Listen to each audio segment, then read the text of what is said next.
Yeah. How's the programming coming along? Tech support. All right. How are you doing, my good friend Kris Gamble? What's happening, brother? Hey JJ, you caught me in the van again. I'm still about an hour's from finishing this job I'm on today. Oh man, well, this episode is going to be an epic episode as always. I mean, goodness gracious, I was so excited about last week's episode, and it seems like so was everybody else. We talked about 3 remotes we like to use on a regular basis, you know, for solving clients' tech challenges with the remotes. Yeah, one week on from last week's episode, we're approaching that 4,000 plus figure on views and listens, which is kind of our benchmark now. We're kind of disappointed when we don't get these kind of figures, and it's great to just consistently get this audience that are enjoying the content. And thank you everyone for the comments last week. You all had your favorite remotes and your grumbles about remotes you've had in the past as well. Yeah, absolutely. Digital Ramblers, thank you every week for tuning in. If you don't know, I'm JJ Cannon, CEO of Digital Delight here in Houston, Texas. I've been at it for over 20 years, providing smart home experiences for our community and everybody around us. And I'm Kris Gamble, based here in the east of England in the UK, and I run a smart home business that kept me busy for nearly 12 years now, and I'm still out on the tools every day, grinding, hustling, selling the dream and delivering it every day for our clients here. Cool, man. And friends, if you want to check out all of our past episodes, check out our website, digitalrambleshow.com. Mike's going to pop it up here real quick for us on the screen. There you go. And on here, you can check us out on YouTube. You can see us on Facebook. We're on Instagram. We also just fired up a new site, TikTok. And you don't stop. I'm keeping us down with the kids, JJ. I'm keeping us current. So a couple of TikTok videos went up this week, and cool to get I think 200 or 300 views on some of them already. So I'll dig deeper into TikTok. That's pretty cool. Yeah, my daughter was at the Digital Ramble. Yeah, at the Digital Ramble. Yeah, my daughter was like, yeah, Dad, I saw that you got a TikTok account. You can't run. You can't run. Nah, man, I had a great weekend. Sounds like you had a great weekend as well. I actually took my daughters out to a haunted house with some of her girlfriends. That was new for me, because I'm a big scaredy cat when it comes to that kind of stuff. They had a parents changing room. Yeah, I'm never sure of these haunted houses. They've stepped up a few levels since I was a kid. Oh, the visual effects and the sound effects that they can do now, it's ridiculous. Yeah, you should have heard my sound effects. They were all natural. Well, we had some sound effects in a party we had this weekend. I was really impressed. I rolled out the new Sonos Move portable speaker and had that rocking a party we had in our barn, where we had no mains power, but we had the portable speaker from Sonos and just Bluetooth to my phone, and it was terrific. In fact, I sold 2 or 3, I think 2 for sure, a third one, just people that came to the party wanting that speaker. So that's cool. Always the salesman.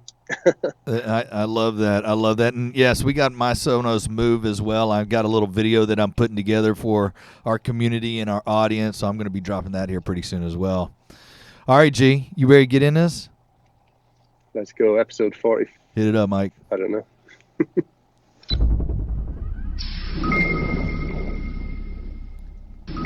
All right, like always, we want to say thank you to our friends at Patreon who contribute to the Digital Ramble Show on a monthly basis. If you want to help us keep the wheels on the road, please check us out at patreon.com/Digital Ramble, where you can contribute $100 a month if you'd like, but we'd be so happy with just $1. Yeah. I don't know where that $100 a month came from, man. That was just like right off the tongue, right? Just like rolled right out. This episode, JJ, kind of is a little bit off the tongue, off the cuff, because we've been having discussions between us about our own businesses, discoveries and frustrations and trends that we're seeing. And we thought we'd widen the discussion to include others, our audience, our listeners. And it's really just to highlight some big changes that have happened over the years with home technology, the consumer perceptions, the consumer history with home technology, and now what they're expecting today. And we'll dive into some of the prices they're expecting and the prices they're not expecting to hear today. Yeah, man. So this episode 46, Exposing Tech Myths, is what we have it titled as. And, it's unique in the sense we're always going back and forth, and we have conversations. You and I have conversations about conversations we're having with our clients. But last week was kind of weird because we both had the same conversation, but you're on the other side of the world from me, and we're having the same conversations with our clients. Like the clients are, sensing the same thing, hearing the same message. And man, there's got to be a breakthrough, an understanding, an exposure of some myths that are out there. So the first thing to expose and demystify and debunk is the cost. Now, this week, JJ and I both had conversations, or last week, with potential clients who had spoken with other providers and had been quoted in excess of $100,000 or pounds. And that just did not sit comfortably with them. And they had got to a point where they thought that was the end of the road. That was the end of the discussion. Smart home is not within my budget because one or two providers in the region had gone down this route of offering a very, very high-priced service. And this customer felt excluded from the possibilities of living in a smart home. Yeah, absolutely. And I had a conversation with clientele that had several companies come out prior to me, and they insisted on including a rack in their smart home design. And that was just an absolute turnoff to my client that I was seeing or speaking with. And money was not necessarily an option. And sometimes we were very fortunate to have those clients that say, look, this is what I want, but I don't want that. And to be an integrator, first you need to be a listener. Hear what the client is wanting and desiring, and not always putting in a package of you need this. And one of this client's big request, probably the biggest of them all, was I don't want a rack, and I don't think that I need all this extra stuff. And I think fortunate for us, we have that silo solution, that system local solution that he was looking for. And although, siloing might not always get most of the time it's not a six-figure solution. I mean, it could be, depending on the size of the house and what the needs are. So it's not always money, but for us, the conversation was listening to what the client did and did not want.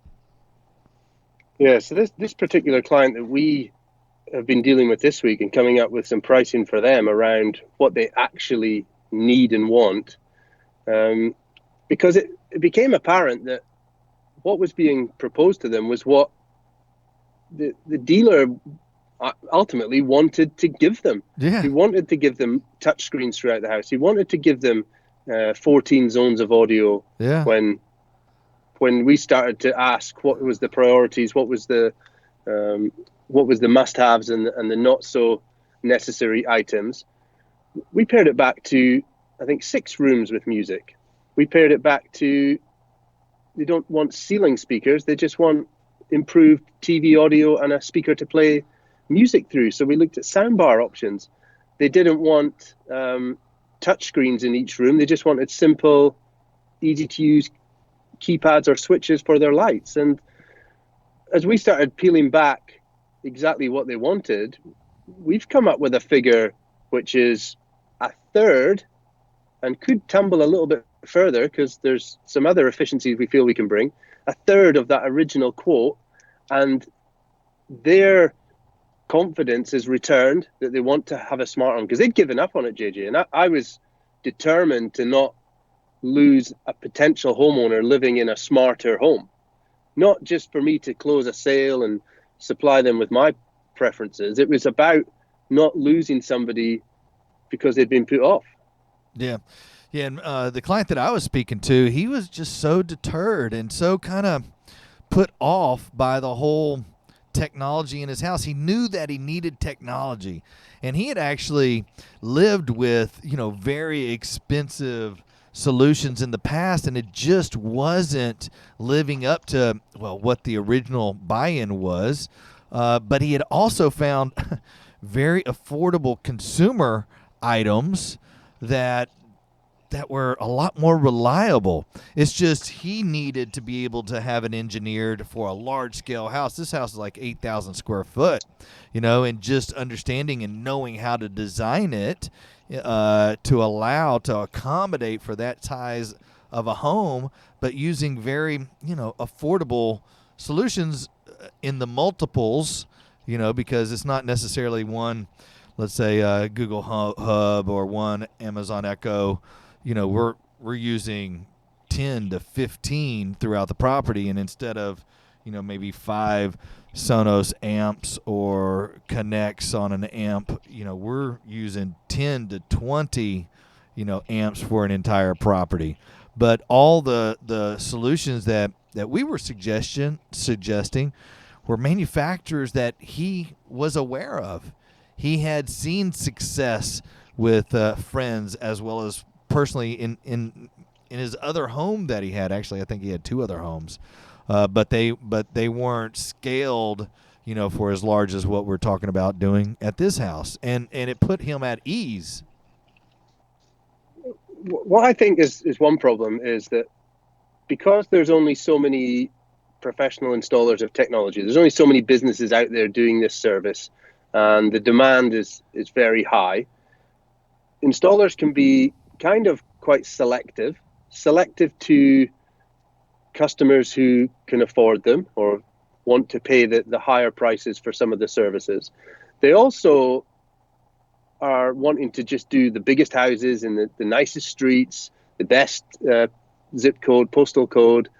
They want to work for the exclusive projects. And, somebody may own a large property, but it doesn't mean that they've got access to bags and bags of money to throw at the technology, because they've probably also got to spend on things like a hell of a big roof, a lot of heating, a lot of electrical work, a large kitchen, and it's not a bottomless pit of money. It may feel like that. And I've always been frustrated in that sometimes the home technology price is in excess of what the other big household spends are when you're remodeling or building a new house. The home technology spend far exceeds the kitchen, far exceeds the money spent on renewable heating, far exceeds the cost of all the flooring, far exceeds the cost of all the bathroom sanitary ware and all that kind of stuff. And get real, because it looks ridiculous when it's on the sheet and they're going down their budget and it's like 30, 40, 30, 50, 50, 30, 150. What's this number? Look across the line. Home technology. What does that involve? Oh, that's to control the lights. That's to control the heating. But it's not the heating and it's not the lights. That's for some Wi-Fi. That's for some music and TV. And I'm being hard on some of the people in our industry, but it's not all of it's essential what you're providing, and it just looks ridiculous. And it's starting to look more ridiculous year after year now. And I think the window is narrowing. The opportunities are narrowing. If you stick in that lane, unless you're at the absolute pinnacle of the industry already, it's hard to get into that lane as a new business or somebody moving up the industry ladder.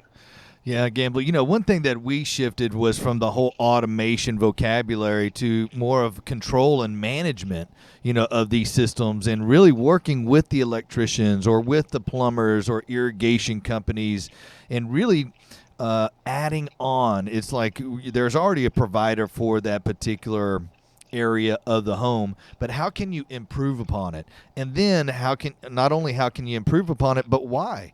In the sense of your irrigation and managing how much, for us, it's crucial to, you got to water your yard in the summer down here in Texas and in these southern states, and maybe you water your yard up north as well, but I don't know. For down here, for sure. And how much water you put, I was completely dumbfounded when I realized how much water is being put on a yard on a daily basis within that time frame of however many zones it is. Hundreds of gallons of water, and being able to expose that in a positive way to manage it, to make some educated decisions. Very affordable to do that. I mean, sub $300 to make some educated decisions. Same thing with lighting control, and if you don't know, call a home Find tech. that home tech pro. Find a home tech pro. And the reason is for like lighting control, Gamble, it's knowing the right fixtures, the right elements of lighting to use, but you can also manage it and control it and save. It's not very expensive to do, but to be able to save money in the long run. And those two items right there are non-rack items, which really is where all that cost really starts to pile on. The racks. I'm going to show some racks here in a second, and just how it could just go crazy. And Mike, I'll have you pull it up here in a second. I'm not quite ready for it yet, but I'm going to find like a before and an after of whenever it's done correctly, and it's not necessarily the guys in our industry. Mike, if you pull this picture up real quick, and this is a job that we went out on, and Gamble, you can't see it, but the front of it looks beautiful, and good enough. I mean, maybe it's not AOS, but it's a good looking rack. And whenever you turn around to the back of it, it's all nice and beautiful and manicured and things like that. Thank you, Mike. And the client, it worked great for years. Comcast had come out and needed to change out the modem. Just change out the modem and maybe the cable box or something like that. Client did not know what they were getting themselves into when they placed that call to Comcast. Mike, pull this back up. Oh my gosh, Becky, look at that rack, and it is a nest of wires, and they left us some gold HDMI ends. They broke off all the ends in the matrix. Oh my gosh, Gamble. Oh, wow. Talk about painful. And so we kind of this rack had been, thanks Mike, had been living at this client's house for many years, and the investment to rewire it, the pain of the matrix. Also, we had a challenge with the matrix in the sense that everything changed from 1080i to 1080p to 4K, and now their matrix, they had to make another major investment in the matrix, because the matrix itself is very expensive if you want to upgrade to 4K. And then you got to program JJ, it. I don't have a problem with all that equipment and all that stack of kit in a rack when it's appropriate and suitable. And these very large homes 100% require it. And if you're a business that works in these very large properties, of course, that is the method to use, and we're not disputing that. What really frustrates me is when you see the rack starting to appear in the everyday home. That's when I get annoyed, when I see it in the UK, that, the house, the 4-bedroom family home, and they've got to give up a whole cupboard to a rack of equipment that, they don't really know what's in there. They don't go in there. They're not allowed to touch anything. There's a professional comes and does the things he needs to do. And if there's an issue, somebody keeps having to come out and solve all these things. And the customer doesn't know what they've got in there. They might have access to a power button to reset something, which shouldn't happen as often as I think it does happen for some of these homes. But it's the taking the space. It's the not knowing what's in your home. I don't like that. I don't like putting stuff in that people aren't aware of what it is. But one other thing that, and that is a huge cost, that just, I don't think the average family has the budget for that. I don't think they've got often the budget for going into the tens of thousands. I think there's a lot of people that have not switched over to smart home because they've been put off by the price, and then they end up going down a full DIY route and a full, they have to do it. Nobody's supporting them. Nobody's holding their hand, or nobody's doing it for them. They're getting muddled up in a mixture of brands, a mixture of technologies, and a mixture of protocols and multiple apps, and no synergy between anything in their home, because they gave up on using a pro, and they might have had early discussions with a pro but been put off by ridiculous prices and a land grab for space and taking away valuable storage space in their home. Yeah, man, I'm personally put off by racks, to be honest with you. I mean, I have not found a rack that I like. Don't get me wrong, like Artismart, man, those guys work magic. But it takes a lot of time and a lot of patience to work that magic. They do an amazing job. My hat's off to those guys. And if you want to check out what I'm talking about, check them out on Instagram. And it's Artismart, and Rich and his crew do an amazing job. They're over in the UK. And they are kind of one of the few that I can... So they're doing it, JJ, they're doing it right. Yeah. They're working with clients who have the budget. Yeah. They've identified a market that can afford their services, and Rich is very transparent on his Instagram, and he says, like, this will cost 30,000, this will cost 60,000. Right. He's very upfront, and ultimately he's saying, well, no, it's not for everyone. Whereas right. The conversation I had this week with this client, they're telling me they've only got something around the 20 to 30,000 pound mark to do a lot with.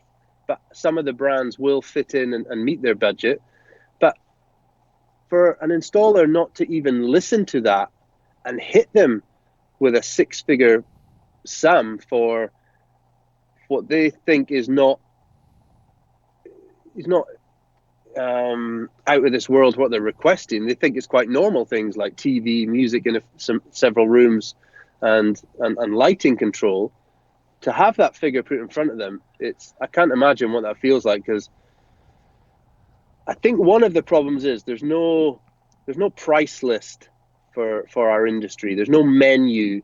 Like, I know I can't afford an Aston Martin because the sticker in the car magazine or the sticker in the showroom says £125,000.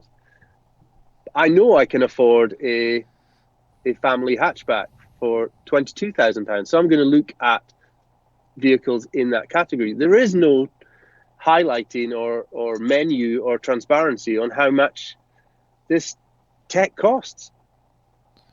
Yeah, absolutely. And you're kind of going into a little blindly. I don't know if, the industry's been around for a good 30, 35 years.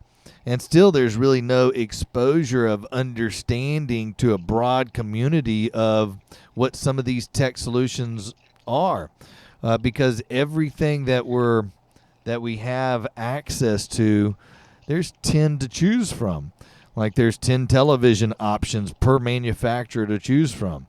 There's 40 surround sound receivers to choose from. Don't even get into in-ceiling speakers. I mean, the same difference there as well.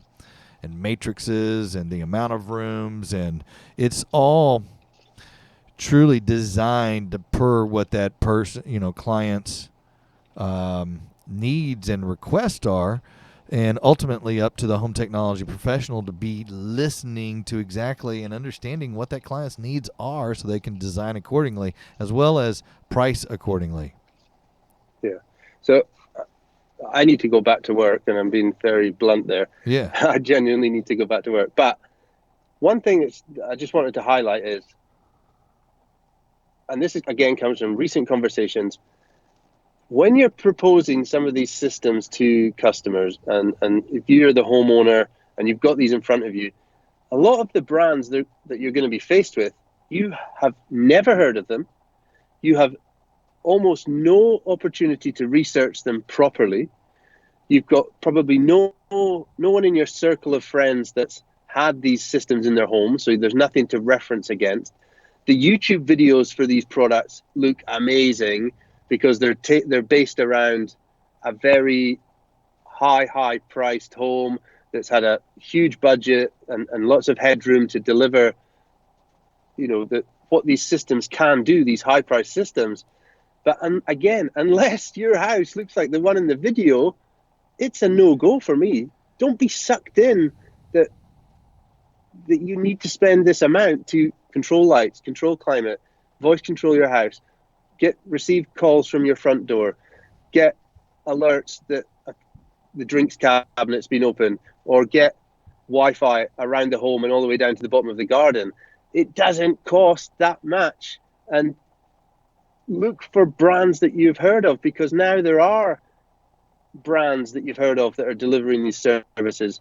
And don't be afraid to use brands you've used in the past that you've had positive experiences with, because in the hands of the professional, we can push the potential even further with these products. Absolutely, Gamble. I'm so excited that we have this conversation on a weekly basis. I mean, during the week, I get calls and emails and Facebook messages about things that they've heard on our show and things that we've discussed, and I embrace that. I encourage people to drop me messages all the time. So thank you, Digital Ramblers, for listening. And Gamble, thanks for some good Gamble Ramble today and a little bit of cannon fire there as well. And I hugely encourage people to comment on this. I want negative comments. I want positive comments. I want Kris, you're an idiot. JJ, you're right. Kris, you're wrong. I want all that, because I think there needs to be these discussions regularly. People in the industry, consumers. I would love to hear homeowners say, "Yeah, I got burnt," or a builder, "Yeah, I got burnt in 2015, 14, 8, 7, because it didn't work, or it didn't deliver, or I was left with a rat's nest of cables." I want to hear that, but I also want to hear the positives, like, "No, Kris, it doesn't cost this much." Tell everyone, because I told you before, there's no transparency and no price list and no menu about what's potentially on offer here. Absolutely. All right, Digital Ramblers, thank you very much. Y'all have a wonderful week, and until next week, if you don't know, find yourself a Home Tech Pro. And if you want to hear more of us, digitalrambleshow.com, Facebook, YouTube, Instagram, like, subscribe, share. Hit us up. I'm going back up the ladder, JJ. Hey, man, please be careful. I see that it's drizzling out there, man. Just be safe. What are you putting up, 4G antenna? We got one of these in it. Oh, yeah. That looks cool, man. Take care. Same day internet. Like it. All right, dude. Take care.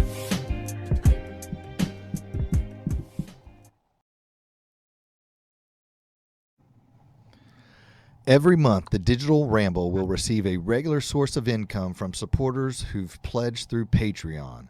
For as little as $1 a month, having your ongoing support means we spend less time thinking about business and more time creating quality content for you. Customized, based in Norfolk, England, are proud sponsors of the Digital Ramble. Check out our all setup services. It's smart home installation with ease.